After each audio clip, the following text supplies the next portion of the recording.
Le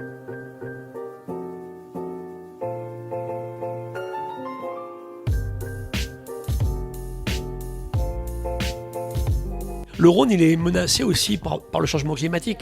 La vraie question, c'est le débit. Ça veut dire combien de temps on va garder de l'eau, dans quelles conditions, quel volume. C'est aussi la question des glaciers qui fondent en ce moment de façon intense.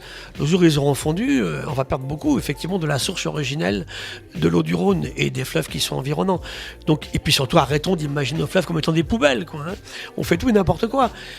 Le fleuve donne de l'énergie, c'est une voie navigable, nous permet de faire du négoce, du commerce, de transporter. C'est aussi une zone incroyable pour le tourisme, bien évidemment.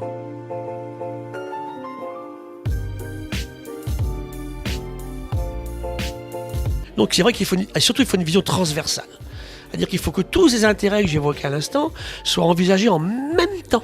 Le Rhône est une entité, on le connaît bien, c'est une fabuleuse ressource dans le bon sens du terme pour l'humanité.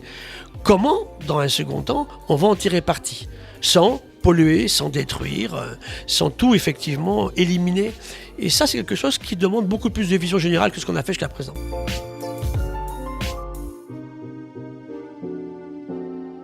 Comment vivre là? En étant heureux, en ayant des enfants, des petits-enfants, en créant de l'emploi, c'est super important, sans détruire l'endroit dans lequel on habite. Et pour ça, ça passe par un respect du Rhône beaucoup plus grand que ce qu'on a aujourd'hui.